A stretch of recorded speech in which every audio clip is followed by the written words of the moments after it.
J'avais tout pour être heureux et pourtant je ne l'étais pas. Ça, c'est une phrase de Avicii. Avicii, c'est qui? C'est un célèbre DJ suédois qui nous a quittés, je crois, en avril 2019 parce que malheureusement, il a mis fin à ses jours parce qu'il était en dépression. Et dans cette vidéo, on va parler, entre guillemets, du bonheur absolu. Et vous allez comprendre pourquoi je vous parle d'Avicii. Parce que lui, d'apparence, il avait le bonheur absolu.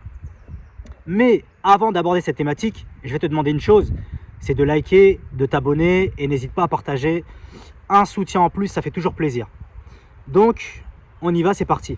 Donc, ce qu'il faut savoir, c'est que Avicii, à l'époque, dans les années 2010, 2012, 2015, c'était le meilleur DJ au monde. En tout cas pour moi.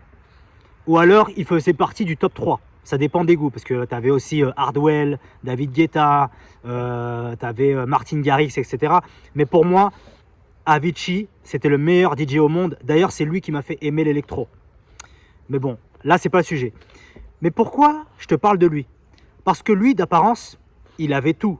Dans le sens où c'était quelqu'un qui était riche. D'ailleurs, il faut savoir que avant de mettre fin à ses jours, il me semble qu'il a donné une somme colossale à une association. Je crois qu'il a donné quasiment 70 millions d'euros. Ça veut dire que au niveau de l'argent, il était en place, comme on dit.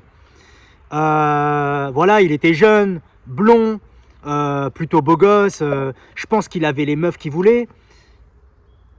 D'un point de vue musical, comme je t'ai dit, c'était le meilleur DJ au monde. Il était respecté par le monde entier. Franchement, aujourd'hui, même aujourd'hui, hein, tu vas en Italie, tu vas en Angleterre, tu vas en France, tu vas en Suède, tu vas en Amérique, tu dis Avicii, tout le monde sait qui c'est. Il était aimé par tout le monde. Et pourtant, il y a un reportage qui est sorti sur Netflix sur lui. Et je crois qu'ils l'ont enlevé, le reportage. Enfin non, le reportage avait été mis en 2018, ils l'ont enlevé. Et je crois qu'il y a un autre reportage qui est sorti là récemment sur Avicii sur Netflix. Bref, c'est pas le sujet. Mais en gros, dans le reportage, tu vois que le mec, en fait, il est en dépression. Il est pas bien. Malgré qu'il a tout le bien matériel.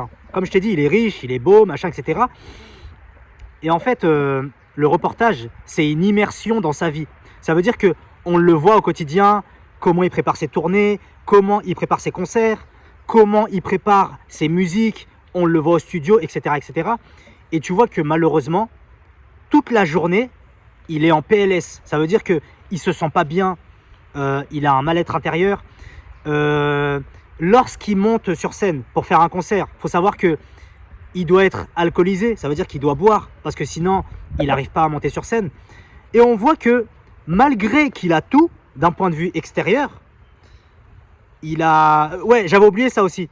Sur YouTube, il fait des milliards de vues. Attention, je répète, hein, on ne parle pas en millions, on parle en milliards de vues. Ça veut dire que d'un point de vue extérieur, ce mec-là, il avait tout. Mais au final, dans le reportage, il te dit que j'ai beau tout avoir, et bah pourtant, je ne suis pas heureux, tu vois. Et pourquoi je te dis ça? C'est parce que nous, y compris moi, on a souvent tendance à croire que lorsqu'on aura tel patrimoine, ou alors, je vais donner un exemple. Par exemple, c'est comme si moi je me dis, ouais, le jour où je vais acheter ma maison, et bah, je serai heureux, j'aurai plus aucun problème. Ou alors, le jour où je serai millionnaire, j'aurai aucun problème. Alors que ça, en vérité, c'est faux. Parce que même si tu as tout ça, eh bah, tu auras quand même des problèmes. Et le cas d'Avicii, c'est un très grand exemple. Parce que lui, comme je t'ai dit, d'apparence, il avait une vie parfaite. Moi, je me rappelle à l'époque, quand je le voyais, je me disais, mais ce mec-là, il doit avoir zéro problème. Alors qu'en vérité, quand tu vois son reportage en coulisses, c'est pas du tout comme ça que ça se passait, tu vois. Et donc voilà. Et là, je t'ai parlé d'Avicii. Et là, je t'ai dit qu'en gros, tu peux tout avoir, et bah, le bonheur absolu n'existe pas. Et là, maintenant, je vais faire un parallèle avec Avicii. En gros, là, il y a quelques jours, j'avais vu le TikTok d'une meuf, c'était une blonde. Et en gros, cette meuf-là, si j'ai bien compris, elle travaille pour des milliardaires.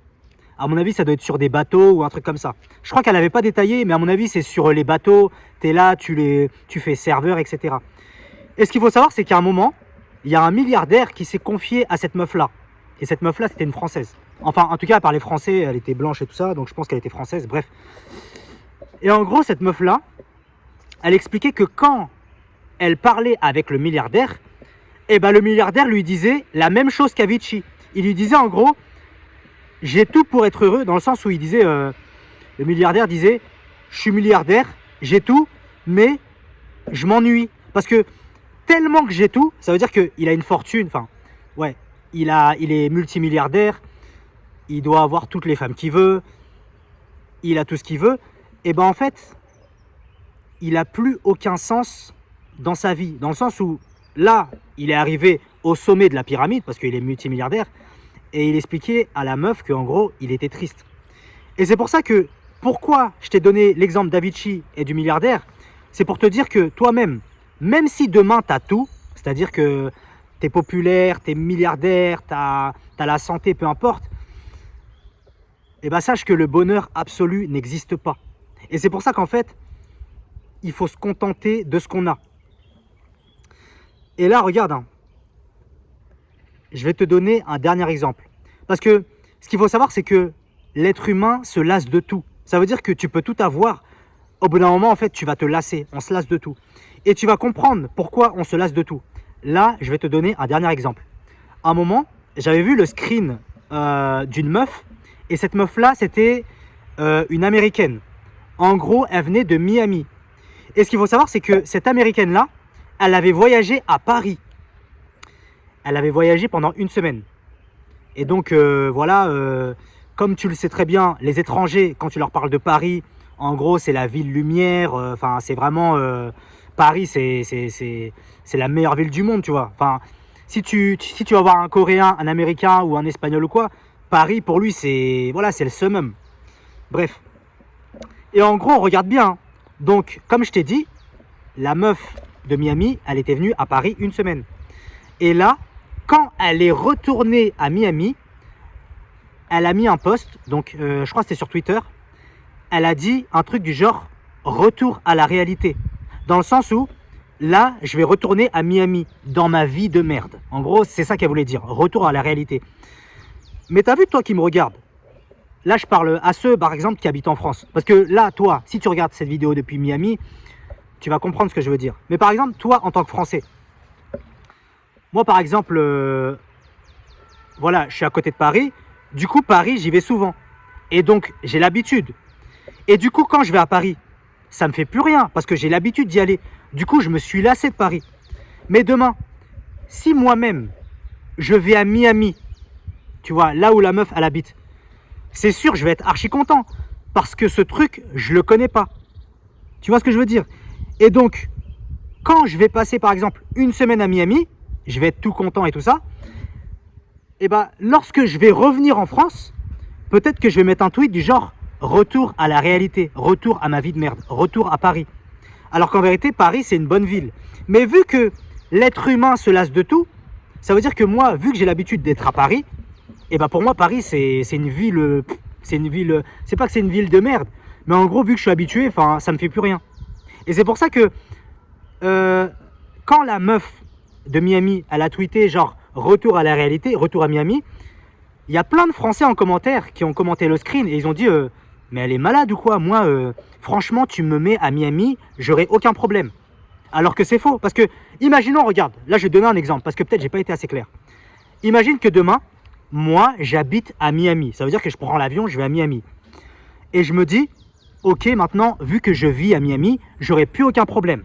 Et ben en fait, c'est faux. Parce que peut-être, oui, le premier mois, je vais ressentir de la satisfaction parce que j'ai changé de pays, c'est un nouvel endroit, une nouvelle langue. Donc, au début, je vais aimer, je vais kiffer, je vais dire, waouh, c'est trop bien Miami et tout ça. Mais au bout de 1 an, 2 ans, 3 ans, au bout d'un moment, je vais me lasser. Et au bout d'un moment, c'est pas que je vais être dégoûté, mais au bout d'un moment, je vais me dire, bah, en fait, Miami, c'est pas si fou que ça. Pourquoi? Parce que, comme je t'ai dit précédemment, l'être humain se lasse de tout. Et c'est pour ça que, moi, des fois, j'entends des gens dire, oui, par exemple, aujourd'hui, si par exemple, je vis en Grèce, j'achète ma maison en Grèce, et ben là, j'aurai aucun problème. Mais non, c'est faux. C'est juste que peut-être, au début, tu vas être content parce que c'est nouveau, c'est une nouvelle ville, une nouvelle langue, etc. Peut-être que tu vas apprendre la langue de là-bas, etc. Mais au bout d'un moment, au bout de 3, 4, 5 mois, tu vas te lasser. Et c'est pour ça que, pourquoi j'ai donné tous ces exemples, c'est pour te montrer que l'être humain se lasse de tout.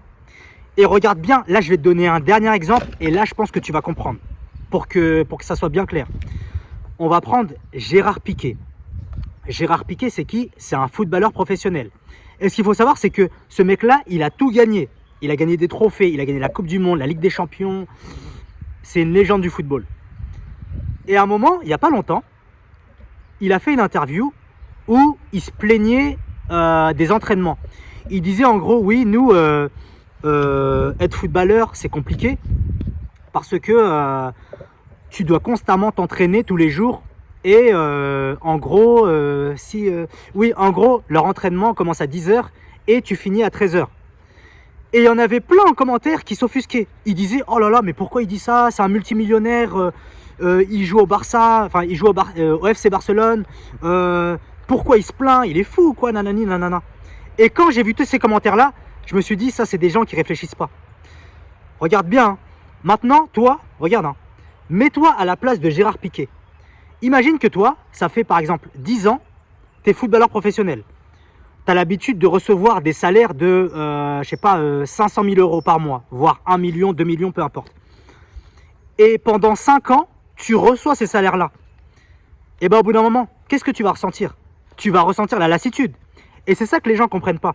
Attention, je ne dis pas que les footballeurs sont à plaindre. Je ne dis pas que Gérard Piqué est à plaindre. C'est pas ce que je suis en train de dire. Mais je suis en train de dire que lui, vu qu'il est en train de vivre la chose, et bah du coup, au bout d'un moment, lui-même, il s'est lassé. Je vais te donner un exemple. Par exemple, moi, je ne suis pas footballeur professionnel, on est d'accord. Et je ne vais pas te mentir que, de toute façon, tous les gens qui aiment le foot, leur rêve, c'est d'être footballeur professionnel. Et moi, demain, je te dirais, par exemple, si tu me dis, ok, demain, tu signes dans un club, tu es professionnel, mais je te jure, dans ma tête, je me dirais, ça y est, j'ai réussi ma vie, j'aurai plus aucun problème. Et peut-être qu'au début, quand je vais arriver, par exemple, à l'entraînement, je serai content et tout ça, nanani, nanana, je vais jouer des matchs, je vais recevoir des salaires genre 500 000 euros, 1 million d'euros. Au début, je vais être content, mais après, au bout d'un moment, qu'est-ce qui va se passer? Et bien, au bout d'un moment, je vais me lasser de cette situation. Pourquoi? Parce que j'ai l'habitude. Et peut-être que moi-même, t'as vu, moi-même, hein, en tant que footballeur professionnel, je vais me dire devant la caméra, je vais faire une interview et je vais dire, oh en fait, être footballeur professionnel, c'est pas si bien que ça. Enfin, au début, ouais, t'es content, mais après, au bout d'un moment, enfin, tu te lasses, donc voilà. Et peut-être qu'il y a des gens comme toi, ils vont venir en commentaire, ils vont dire, oh là là, mais pourquoi il se plaint, lui, c'est un multimillionnaire, il court derrière après un ballon, etc., etc. Mais moi, si je te dis ça, c'est parce que justement, vu que je vis cette chose-là au quotidien, et ben maintenant, je me suis lassé. Et d'ailleurs, là, j'ai parlé de Gérard Piqué, mais il faut savoir que c'est pas le seul à dire ça. Même, il y a un autre joueur, c'est Gareth Bale. Lui, pareil, c'est un très grand joueur, légende du football. Il te dit la même chose. Il te dit que quand tu n'es pas footballeur professionnel, et ben en gros, c'est un rêve de devenir pro. Mais lorsque tu es pro, et ben en vérité, au bout d'un moment, tu te lasses parce que tu ne peux pas manger comme tu veux, etc., etc. Est-ce que tu vois ce que je veux dire? Il y avait aussi l'exemple, c'est dommage que j'ai pas le livre. En plus, je l'ai acheté. Il y a le livre de Zlatan Ibrahimovic. Et ben dedans, il dit exactement pareil. Il dit, les gens qui nous regardent à la télé, ils pensent que on court derrière après un ballon et ils pensent qu'on n'a aucun problème.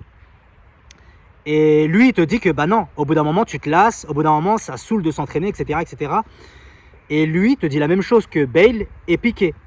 Et il y avait de mémoire, c'était Julie et Henry, pareil, hein, eux-mêmes, c'est des grands joueurs. Ils te disent aussi que, en gros, donc là, il y avait Julie et en face, il y avait Henry. Donc, c'est deux joueurs différents, Julie et Henry. Et là, tu as Julie, il regarde Henry et il dit, ah là là, les jeunes qui nous regardent, ils pensent que ça y est, t'es connu, tu cours derrière après un ballon. Enfin, en gros, t'es supporté par des millions de personnes. Ils pensent que t'as aucun problème. Et là, t'as Henry qui le regarde en face et il dit, ah ouais, non, mais eux, ouais, ils savent pas. Enfin, eux, ils pensent que ça se passe comme ça, mais c'est pas du tout comme ça. Tu vois, c'est, en gros, il y a plein de problèmes derrière. De temps en temps, quand tu idolâtres quelqu'un ou quand tu le vois comme quelqu'un qui a pas de problème ou qui a, c'est quoi, lui, à mon avis, tous les jours, il sera avec un sourire parce que moi, si j'avais son salaire ou moi, si j'avais sa qualité, j'aurais aucun problème dans ma vie. Non, il n'y a pas que ça. C'est clair. Aujourd'hui, on a la chance d'avoir... tu vois. Il peut y avoir des problèmes de jalousie, des problèmes de... Bah tiens, regarde le cas Pogba par exemple. Le Pogba qui s'est fait voler de l'argent par son frère. Peut-être que, je sais pas, tu arrives à l'entraînement, peut-être tous tes coéquipiers sont contre toi. Tu as des histoires d'escroquerie d'argent, etc. Et c'est pour ça que moi, souvent, quand un footballeur se plaint, ou même une célébrité, hein, ça peut être un acteur ou peu importe, moi, j'essaie toujours de le comprendre. Je m'arrête pas à ce truc de me dire « Oh, lui, il a de l'argent, il est multimillionnaire, il se plaint. Voilà. Même si, attention, je répète, hein, ils sont pas à plaindre, mais j'essaye quand même de le comprendre. Est-ce que tu vois ce que je veux dire? Donc, voilà. Alors maintenant, tu vas me dire ouais, c'est vrai, on passe notre temps à se plaindre, mais maintenant, qu'est-ce qu'il faut faire? Et bien, en fait, c'est très simple. Ce qu'il faut faire, c'est de se contenter de ce qu'on a. Et d'ailleurs, pour faire un parallèle avec tout ça, il y a un coach en développement personnel que j'aime beaucoup, c'est David Laroche. À un moment, il a donné un exemple incroyable. Écoutez ce qu'il a dit. En gros, il a dit, imagine qu'on te donne 1 milliard d'euros. Et donc, toi, tu as les 1 milliard d'euros, tu es content. Et en gros, du jour au lendemain, tu deviens aveugle. Ça veut dire que tu vois plus. Et là, tu vas chez le docteur, enfin chez le médecin, et tu lui expliques ta situation. Tu lui dis, monsieur, je vois plus, je suis aveugle. Qu'est-ce que je dois faire? Et là, tu as le docteur qui te dit, on peut faire quelque chose. En revanche, l'opération va coûter 1 milliard d'euros. Et toi, comme je t'ai dit précédemment, tu avais reçu 1 milliard d'euros. Et bien toi, qu'est-ce que tu vas faire? C'est obligé, tu vas donner les 1 milliard d'euros, comme ça tu vas retrouver la vue. Et justement, David Laroche, ce qu'il dit dans cet exemple, c'est qu'en gros, nos yeux valent plus que 1 milliard d'euros. Et c'est pour ça que David Laroche te dit qu'en gros, il faut se contenter de ce que tu as. Parce que le problème, c'est que, par exemple, même tes mains, en vérité, c'est un bienfait. Il y a des gens, ça existe, il y a des gens qui sont amputés, il y a des gens qui n'ont plus de mains. Il y a des gens, dis-toi, depuis leur naissance, il y a des gens qui ne voient pas. Il y a des gens qui ont fait des accidents, qui ont plus de jambes, etc., etc. Et toi, tu peux marcher. Enfin, après, ça dépend qui tu es. Enfin, voilà, s'il y a des handicapés, enfin, je parle pas de vous, mais si toi, par exemple, tu as tous tes membres, par exemple, toi qui me regardes, tu as tes mains, tu as tes yeux, tu as tes jambes, mais sache qu'en vérité, tu es archi riche. Et quand je dis ça, c'est pas un discours de beauf, oui, contente-toi de ce que tu as, etc., etc. Mais quand David Laroche dit ça, c'est un super exemple. Parce que nous, on passe notre temps à regarder ce qu'on n'a pas. Alors qu'en vérité, le fait d'avoir la santé, le fait d'avoir tes yeux, le fait d'avoir tes mains, etc., c'est déjà une richesse.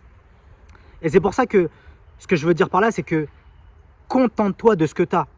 Et rappelle-toi d'une chose, hein, même si demain, tu as la même vie que Avicii, ça veut dire que tu es un DJ, tu es populaire, tu es un petit blond, aux yeux bleus, tu as 28 ans, tu as toutes les meufs, tu fais des concerts, tu remplis des concerts, tu fais des milliards de vues sur YouTube, etc., etc., sache que tu auras quand même des problèmes. C'est pour ça, en fait, il faut se contenter de ce qu'on a. Parce que même si tu as tout comme Avicii, tu as la popularité, etc., tu auras quand même des problèmes. Est-ce que tu vois ce que je veux dire ou pas? Donc, c'est la fin de cette vidéo. Merci d'avoir regardé cette vidéo. Je voulais juste faire une annonce, c'est que je propose un coaching 7 jours sur 7. Ça veut dire que si toi, tu as du mal à passer à l'action, tu as envie de vaincre le regard des autres, tu en as marre de ne pas passer à l'action depuis des années et que tu te sens concerné par ça, sache que je propose un coaching. Et je ne l'avais pas dit dans mes précédentes vidéos, mais en gros, il faut savoir que le coaching que je propose, tu peux rester anonyme si tu le souhaites. Ça veut dire que si toi, tu as honte de me montrer ta tête, il n'y a aucun problème. C'est-à-dire que pendant des semaines, voire des mois, je t'accompagne et je peux t'assurer que tu vas être la meilleure version de toi-même, pardon. Et donc voilà. Et donc, si tu n'es pas intéressé par le coaching, il faut savoir aussi que j'ai fait une série de vidéos qui se trouvent juste en dessous de cette vidéo-là. Ou alors tu vas sur ma bio YouTube, il y a directement le lien. Il faut savoir que c'est vraiment une masterclass. C'est une masterclass de 35 vidéos qui a été écrite uniquement par moi. Ça veut dire que c'est que moi qui a trouvé les idées. Et du coup, si mon coaching ne t'intéresse pas, tu peux te rediriger vers ces vidéos-là. Donc voilà, c'était Giacomo. Merci d'avoir regardé cette vidéo. N'hésite pas à liker, n'hésite pas à t'abonner et on se dit à bientôt.